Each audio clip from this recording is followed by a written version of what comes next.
Starting off then, before we go back to what we were talking about, just a quick recap.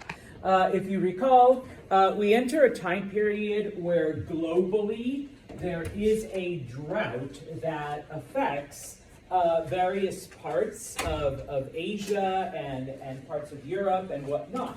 And so what this does, if you recall, the various civilizations that we've looked at, Egypt, Mesopotamia, India, all right, obviously they suffer through hard times, but they're not the only ones, okay? Those Central Asian tribes are also having a difficult time because of the drought, and so they begin to migrate south because obviously, that is their way that they operate. They follow their hordes, but at the same time, whenever they needed something, they went and raided and stole and pillaged and plundered and whatnot. And so now they have to go farther south, okay? But what ends up happening is because of this drought, they end up settling the areas that before they would have just, stolen things and ridden away. Okay, rode away. All right, my English is not good this morning. All right, and so we talked about Egypt and how the Middle Kingdom, okay, they were invaded by the Hyksos, and so Egypt basically falls under their control. But of course, there are different groups that are fighting back against the Hyksos. After about 100 years, okay, I'll put a big 100 there, the Egyptians are able to overthrow the Hyksos, and in order to prevent this type of invasion from ever happening again, the Egyptians then begin to conquer as much land as they can. This is the beginning of the New Kingdom, which lasts until the invasions of Alexander the Great, okay? Then we moved on to Mesopotamia, okay? They were being led still by Akkad, by the Akkadians, all right? The group of people that moved into this area were the Amorites, okay? So they take over the area. A lot of texts, whether they're historical or religious, tend to refer to these people as the Babylonians. Why is that? Yes, Babylon. They built their capital city, and they named it Babylon. And so sometimes people refer to them as the Babylonians, even though, okay, their tribe name was the Amorites. Okay, and so we talked about how they intermixed with the Mesopotamians. They adopted many of the things that the Mesopotamians had accomplished, including their writing and their art and their literature and all of that stuff. Okay, and so unlike the Egyptians that overthrew the Hyksos, the people in Mesopotamia came to accept, all right, the Amorites and Amorite rule. And so because they were pretty charismatic, the kings and all that, okay, they tended to be pretty popular. And so we started talking about the most famous of the kings, Hammurabi. And the reason why we remember him, we briefly touched on, is his code of laws that today we refer to as Hammurabi's Code. All right, and most people summarize this as, the whole eye for an eye, idea that for whatever thing you do to someone, then your punishment should be the exact same thing. Okay, so the example here, I get into a fight with Maddie, I poke her eye out, so then my eye gets to be gouged, all right, as punishment for what I did. Okay, and so it's just some of the basics. There were rules, there were punishments that covered almost every aspect of life. Okay, but, the big but, okay, it wasn't just laws and punishments, okay? It also dictated other aspects of personal life, okay? Number one, it divided all people into three classes. Okay. Now, this doesn't mean like what. This is the closest we can translate it to ancient Babylonian. Okay. The upper class, besides the kings and the priests, all right, because they were at the very top, all right. But the upper class was known as free persons. All right. These were the extremely wealthy. These were the merchants. These were the people that owned most of the things outside of the king and the church and the religion, okay? And so they were at the top, okay? Dependents was basically everybody else, okay? Your average person, the one that woke up at 8, grabbed their coffee, went to work, worked hard all day, and was just barely scraping by because of, oh wait, I'm thinking of 2024. But, pretty much the same in ancient Babylon. Okay, so that probably would have been, most of us.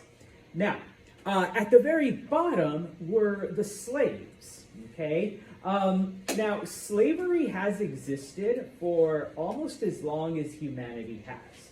Okay, but in ancient times, you typically became a slave when two cities fought each other, and then the losing side became the slaves of the winning side. Okay? It had nothing to do with like color or where you were from per se, just the fact that you lost the war and you became a prisoner, and part of that punishment was now you were slaves to the people that won. So even if, even if the people that lost, even if they were free persons, like in their society, even though they lost, they wouldn't become slaves? Yes. Okay. So oftentimes, and we see this a lot, especially in ancient Rome, where you could have a slave that had been like a master, like violinist in whatever city they existed in. So now you have a slave who knows how to play who's like the best violinist in, I'm just going to say Carthage. So obviously you're going to have your slave teach your children music, type of thing. In ancient Rome, didn't they whenever the losing side, like the heir to the throne, didn't they take the children and didn't they raise them as their own or something? Yeah, that was part of it as well. Like, what about the kings and rulers? Like, if they were seen as like an image of like God, did they see them as an image of God? No. Now, sometimes you would have, in certain areas where they would leave certain people, like, still in charge, except now you have, like, let's say the Babylonian king on top of that. In some areas, if you were a king or a ruler, you were actually executed publicly because, like, okay, no, because I'm the ruler now, okay, forget about Mahalia. All right, now I'm the one now that is calling the shots. And then sometimes, yes, you could have a former like princess as your slave, type of thing. So it all depended on the society, on the culture. My point here, Jose? It's like the previous social classes, like once you're born in it, you can't change it, or it's kind of different. Like, no, that was India, which we'll talk about. But in this case, you could kind of change. And that's the thing. Slavery in ancient times, it wasn't perpetual. Like, you could buy your freedom, or you could figure out a way to become free. Your children, even if you were a slave, your children were free. Okay, so it wasn't like the slavery that we think about, because that was later brought on, Europeans and the United States and all of that. All right, so it wasn't like that. Okay, I mean, it was still bad. All right, but the parameters were different. Okay, and we'll talk about actually today some of the different aspects, how you became a slave, because it wasn't just that. But that was the most common way, is your city, your country, your whatever, lost the war, okay? So you became a slave, all right? Now, my point here is that these were the three classes that you were classified as in Babylonia, okay? Each class had certain rights and responsibilities, okay? You had certain duties, and the punishment you received was determined not only by the class of the offender, but by the person that had been offended. Okay? So if Maddie and I are equal status, let's say we're both dependents or we're both slaves, and the eye poking example, okay, then yes, I poke her eye out, she pokes my eye out, or somebody does, all right, I lose an eye, okay? Whether we're both free person, whether we're both dependent, whether we're both slaves. But let's say Maddie is a free person and I'm a dependent, okay, and I poke her eye out, more than likely my punishment would be death because she's of a higher status than I, okay? If I were a slave, most definitely, okay, death on the spot, all right? So I don't just lose an eye, I lose my entire life. So what if it was a free person that was the offender and let's say Typically they would just have to pay a fine. Really? Yeah. $20? Yes. Okay. So basically, you could buy your way out of it, and I'll show you a couple things in a minute. So, even though people like to summarize it as eye for an eye, in reality, the punishment was determined by the class of the offender and the class of the offended, and the whole thing, eye for an eye, only applied if you were of equal status. Okay. Free person to free person, dependent to dependent, slave to slave. So that was the justice system? Yeah. Okay. So, like, when did we, like, start, like, having, like, lawyers or... Oh, that doesn't come till Roman times. Okay? Okay, nope, not there yet. All right? So, this is where my other slides come in. I did a whole separate thing. And I posted it to Brightspace, and I just call it the code. All right? So this is just a summary, because Hammurabi's code, they put part of it at the end of the chapter. Okay, so if you actually want to read it and look at it, unfortunately, some of it is in older language, so I just decided to summarize certain things. Okay? And in this case, the code wasn't just for, like I said, crime and punishment, but basically to kind of govern people's relationships to each other. And that's what makes it, why we have to remember it, because other societies had written their laws and punishments. But this is the first time we see that the government is trying to regulate, your behavior, not just, on a grander thing, but between people, okay? If you accused someone of a crime and it turned out to be false, your punishment was death. Okay? You basically got executed for lying. All right? So, okay, got to tell the truth. All right? Because that, obviously that dictates, my relationship with different people. Sorry? For people just not saying anything in case they were trying Yeah. to say, you're lying. Yeah. So be like, okay, I'm just gonna keep my mouth shut and be nice and, Now, and your textbook gives some examples, and so in this case, I picked the nicer ones, or at least the cooler ones.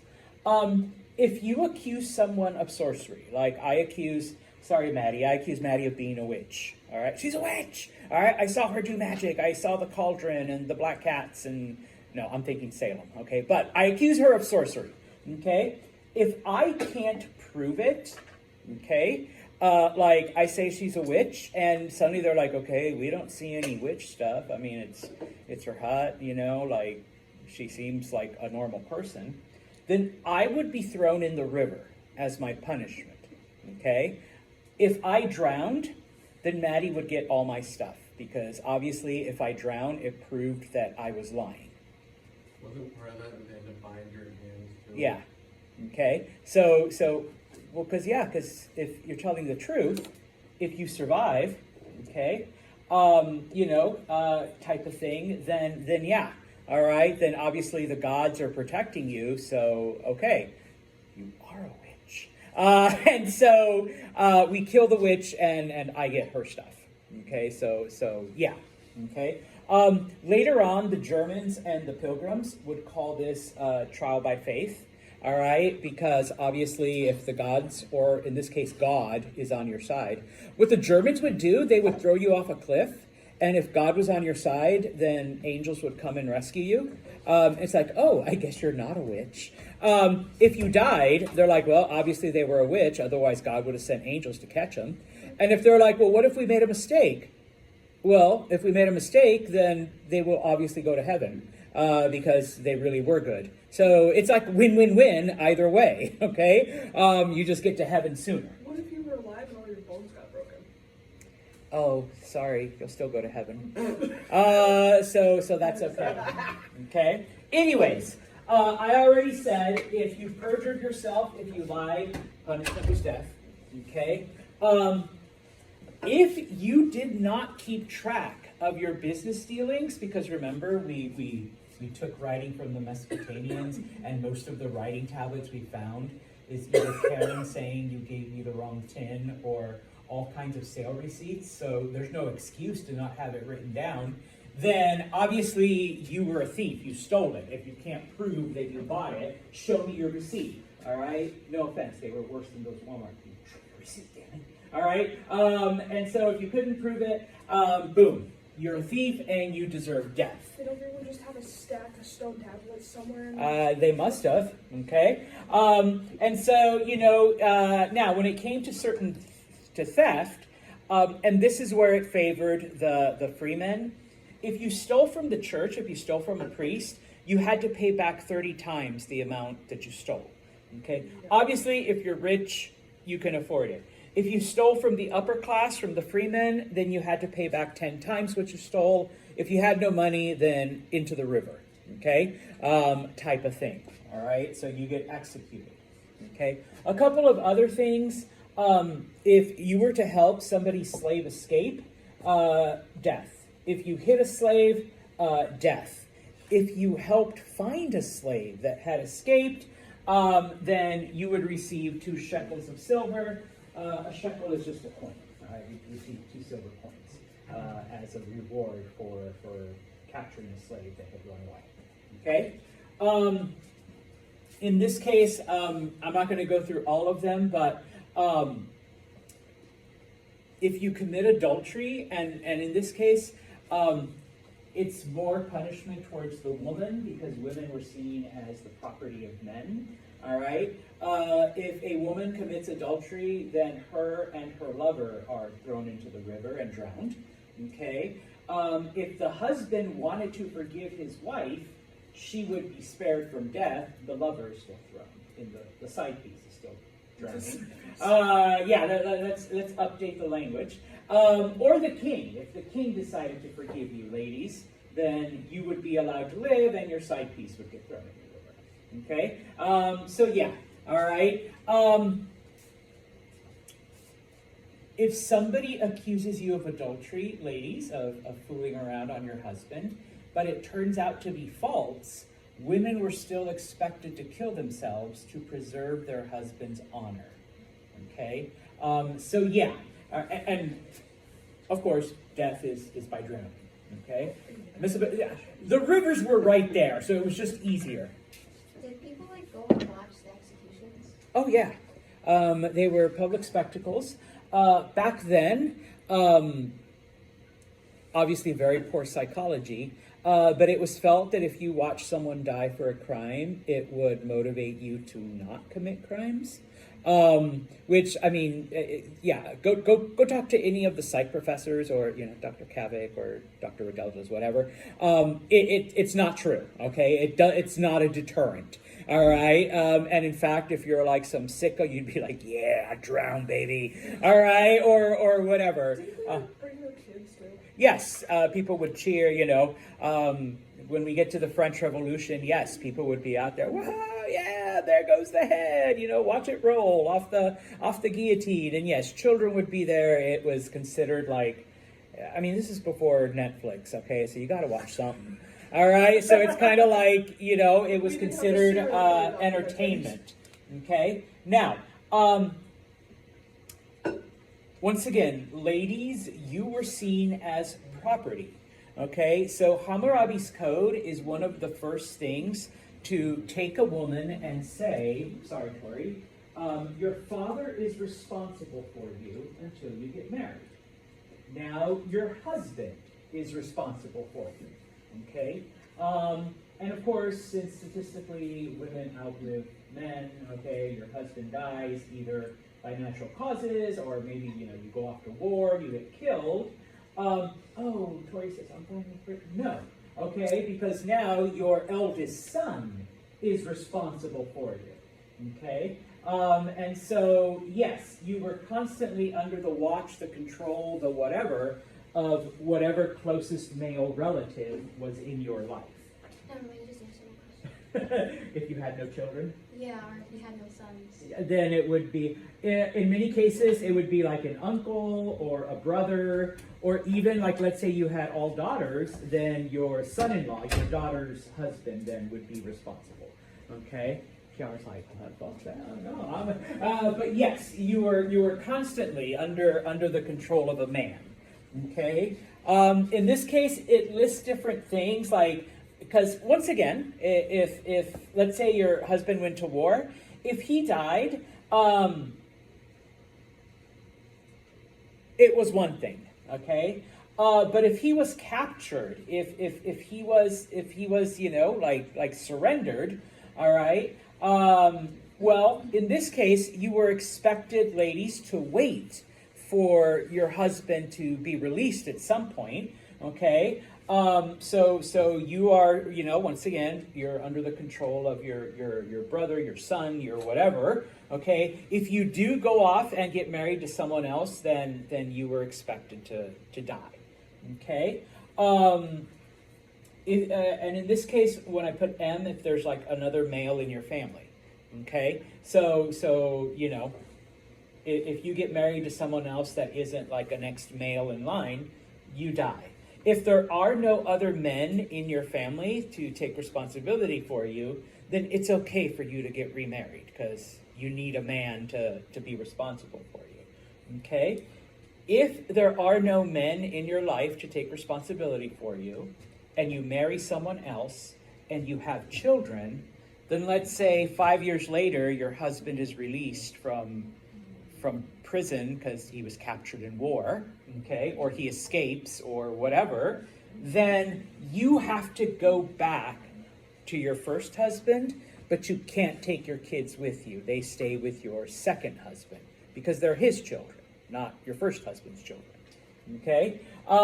If your husband was a coward and deserted, then it's okay. Okay? You can go to a new man, and even if your husband comes back, you can stay with your new man because obviously your husband's a coward and doesn't deserve a wife.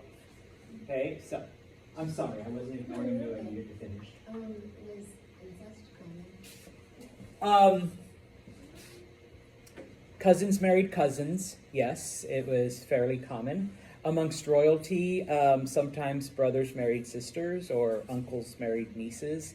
How else are you supposed to keep the bloodline pure? Like if we're the ruling family, then No. it stays within the family.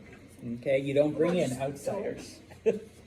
Oh, wait till we get to the Middle Ages and shit like that. Okay, a couple of other things. All right, I'm not going to go through all of them. Okay, but when we get to an eye for an eye, okay, those were the social rules. Here now we have the crimes and punishments.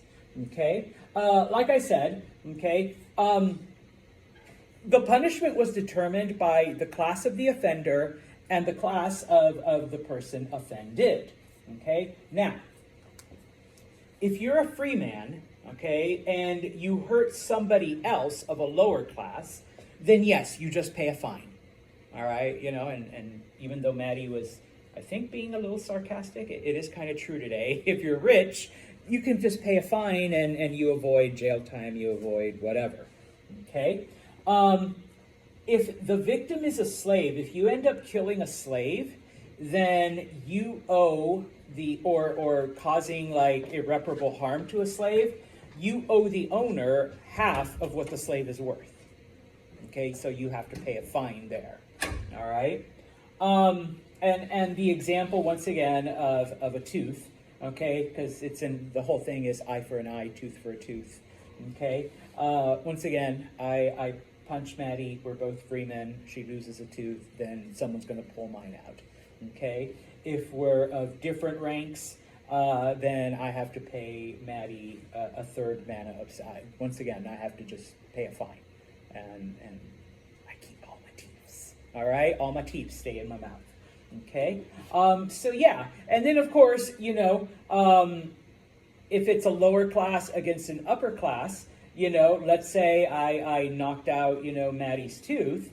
In this case, because I didn't, you can still live without a tooth. You're fine. You would lose it anyways. All right, with old age, I would get whipped 60 times in public. All right, that I don't know if that seems fair, because teeth hurt when you pull them or whatever. But 60 times, yes, you get whipped in public. Okay, and remember, people are there watching and cheering and saying, "Whip him, yeah, whip the bastard." Going through the whole thing. Okay. Oh, I forgot this one. If you're a son, guys, and you hit your dad, he pissed you off or whatever, they cut off your fingers. Okay, because you're not supposed to hit your parents. All right, honor thy father and mother. All right, so you would lose your fingers. Okay. Now, to finish off this part, because Hammurabi's code. Let's see. There's 2 slides. Hammurabi's code actually classified slaves as different types of people, into different categories. It wasn't just slave, all right? But, okay, number 1, okay, the most common way, at least in ancient times, was you were a prisoner of war. You got captured in battle. Your side lost. However, you became a slave, okay? Now, as I mentioned before, this was not perpetual. It didn't have to be forever. Okay, at some point you could buy your freedom, all right? If you were able to earn money, save money, you could purchase yourself, and then you could be free. If you had children, your children would be born free. So it wasn't like you were a slave, you had kids, your kids are slaves too, all right? Your kids would be free, all right? So it wasn't an eternal thing, okay? There were also what we call debt slaves. Okay, now this doesn't actually happen until we get to Persia, all right? But the concept had existed for a couple hundreds of years before then. But it's the Persians that perfected it, let's say. Okay, what happens is that if you have too many debts and you can't afford to pay them back, you could do one of 2 things. All right, I owe Tori a lot of money, and I say, Tori, I can't pay you back. All right, so I'll be your slave for 10 years, okay? Tori says, okay, that sounds good. I get myself a history teacher for 10 years as my personal slave, and when the 10 years were up, the debt would be considered satisfied, and then I'd be free again, okay? In this case, though, I could still come and teach my classes, I could do all of that stuff, but probably whatever money I make goes to pay back the person that I owe, all right? You could also, let's say, go to, because if I owed, someone that I didn't want to deal with, I could go to Maddie and say, Maddie, I owe Tori tens of thousands of dollars and I can't afford to pay her back. So I know you're rich. Could you pay her for me? And I will be your slave for X amount of years. Okay, so I would sell myself to Maddie, I would be her slave, and then she would pay off my debt to Tori. Okay, so there were debt slaves. Okay.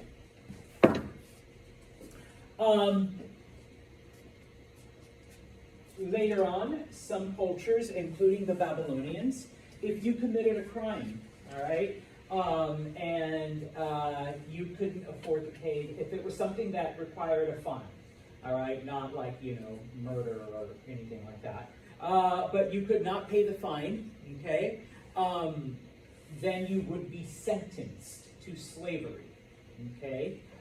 Typically, wealthy people would bid on these prison slaves, all right, and let's say,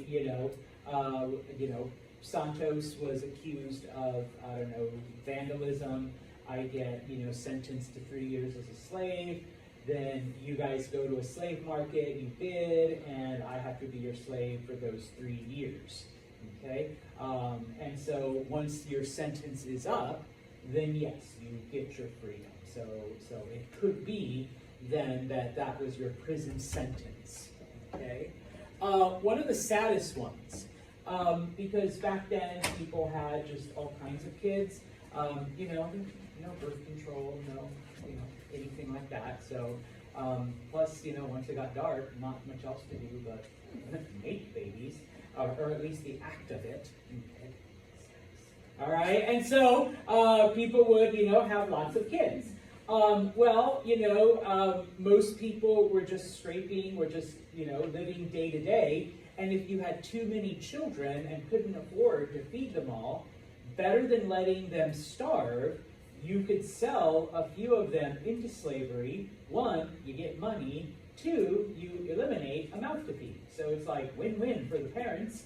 And of course, whoever buys a slave, it's a win for them. Obviously, it kind of sucks if you're the child that gets sold off. But that tended to happen as well. Okay? And so as I've mentioned before, and we'll talk about it when we talk about ancient Rome, we talk about a couple other things. Slavery, the way we think about it, the way it's portrayed in like the American South or in other European countries and whatnot, where, people were kidnapped from Africa. Well, that started with, Europeans exploring and kidnapping people and stuff like that. And so eventually, someone being black was equated with being a slave. Whereas historically, all right, it had nothing to do with race, but with, one of these things, okay? And in fact, just as an FYI, the word slave comes from the word Slav, which refers to Slavic people. Slavic people are like white Eastern Europeans, all right, because they were the ones that were typically, one of these things later on, okay? And so they were typically the ones that were enslaved to whomever they owed money, if they were criminals, if, your family had 10 kids, so they sold 3 of them, into slavery, okay? So, that is Hammurabi's code. Okay, so let's move on and finish off Mesopotamia. Okay, and I think I've mentioned this before. All right, when the Amorites come in, they not only adopt, different things from the Mesopotamians. Specifically, they take their writing. Obviously, it's how we still know cuneiform and are able to.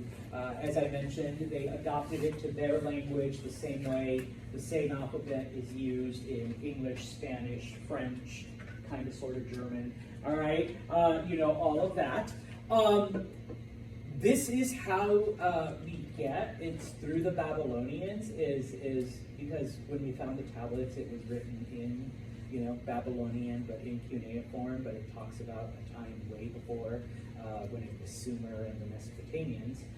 The story of Gilgamesh and all of that. Okay. In addition to their writing and their stories, their art, their methods of learning. So this is why we, still divide time into periods of 60s and 12s. This is why, the wheel and the knowledge of bronze spread, because the Amorites were able to take these things and adopt them and then spread them to other areas. Okay. Now, a little bit about the economies, okay? And once again, we get this from all those tablets that we have found. Once again, for some reason, most of the writings are nothing but business transactions. Probably because if you didn't keep track of your business, you were accused of being a thief and thrown into the rivers.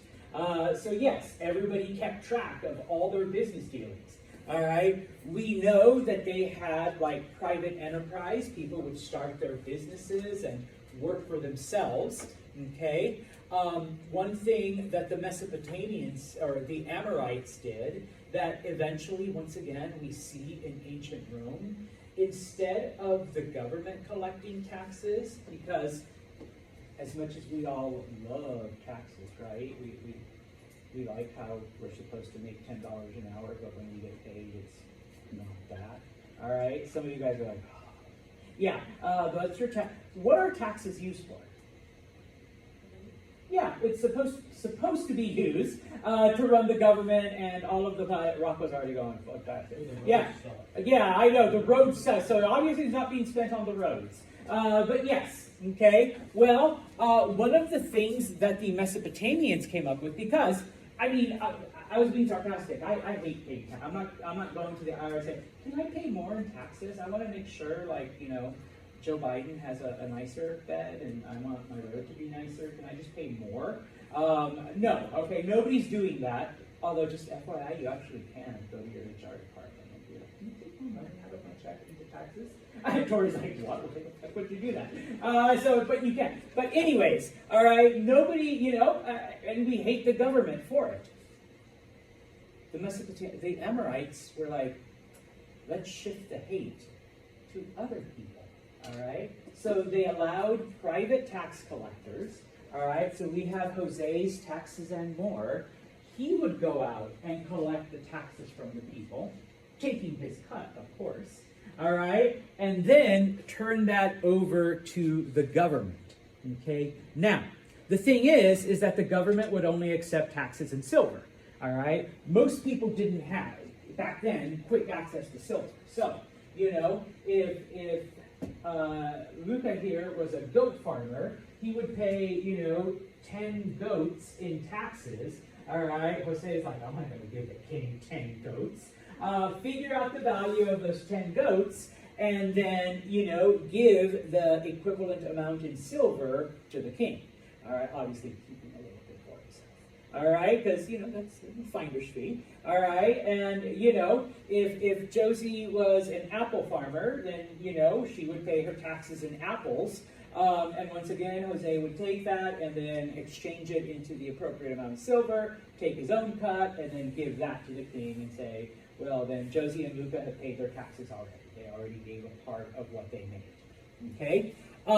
Now, in addition to this, we do have records of, and once again, we have the tablets that show, you know, tax collection, tax payment, you know, how much a goat was worth, so that, you know, we know Luca there isn't overpaying, underpaying, you know, the whole thing. All right. We also had, because Mesopotamia, and I don't remember if I have a map hand, there it is. Okay, because it was, you know, kind of central to a lot of things, you did have a lot of foreign travelers coming through, you did have caravans, all right? And so in this case, you know, there was goods and services and jewels and gems and wood and metals and spices and all these other things going back and forth through Mesopotamia, okay, which the Amorites completely controlled, all right? Questions on them? All right. Now we're going to look at a place called Anatolia, which you should know, you should remember, hint, hint, is modern-day Turkey. Okay, so modern-day Turkey. We have another tribe that comes down, and they are the Hittites. And I can never know if it's 3 T's or 4 T's. It's 3 T's. All right. We have the Hittites. Okay, and so they enter modern-day Turkey, or Anatolia. Okay, most of the landscape, there are mountains that you have to climb, but once you climb those mountains, there's like flat valleys at the top, so it's a higher elevation. If you can make it past those mountains, then you're in some pretty decent land. Okay, now, farming-wise, not the best, okay, but there is lots of land for grazing. And so many of the early groups that lived in that area had herds of animals, so they were a pastoral people, okay? They supplemented that with whatever crops they could grow, but because they were so close to Mesopotamia, the Tigris and the Euphrates actually both start in the mountains of Turkey. They could just, you know, sail downstream in the river, go to Mesopotamia. Didn't matter if it was under the rule of the Sumerians, of the Akkadians, of the Amorites, and trade. Okay, we've got goat stuff, we got sheep stuff, we got metals, we've got whatever. There was also forests, and so, we have lumber. They would trade it for any kind of food and whatnot from the areas downstream. Okay, now, the Hittites were pretty warlike initially, okay? Just like the Hyksos, just like the Amorites, they arrived with horses and chariots, which the local populations, they were goat herders for the most part. The local populations had really no defense against it, so they were easily conquered, okay? They built a city called Hattusa, okay, which is in central Turkey, all right? Now, they expanded their control. They began to grow more and more, okay? If you recall, all right, one of the battles I want you to remember is the Battle of Megiddo. That was the first all-chariot battle. It was Egypt versus the Hittites, okay? So both of them are expanding, okay? The second battle I want you to remember is the Battle of Kadesh. The Battle of Kadesh is still the largest chariot battle in history, okay? According to the records, and depending which one you want to believe, there were 10,000 chariots that fought each other. Other records say there were 30,000 chariots going at so like 15 and 15 on each side, I guess, if you want to split it evenly. That when the chariots rode towards each other, the ground shook, that it was like an earthquake, all right? Like the Battle of Megiddo, it was also a tie, all right? Neither side could gain the advantage on the other, and it didn't matter, like I said, whichever record you want to believe, if it was only 10,000, if it was 20, if it was 30, if it was 50,000 chariots, okay? Basically, the battle was a tie.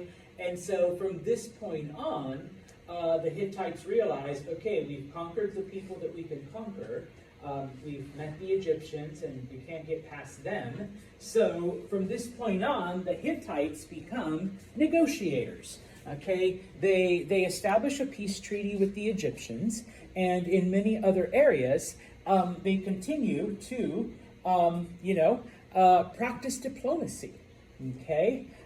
Because they realized that they had a lot of things that other people wanted, okay?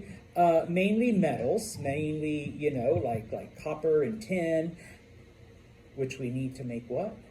Bronze, yeah. And so the best place to get it was from the Hittites, okay? And if they continued to fight, then that's going to interfere. You can't get in the way of making money.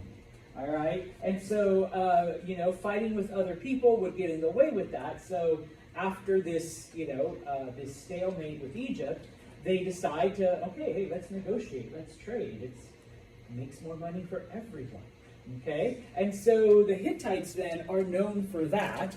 And so in this case then, they become, like I said, the master negotiators for the area, okay? Eventually, the Hittites do collapse because not everyone believes the way they do. All right? I'm going to stop right here because I don't want to start India and then have to stop in about 5 minutes. Plus, Professor Dar is always waiting out there. She's not there yet, but on Fridays, she's like, hurry up. All right, but,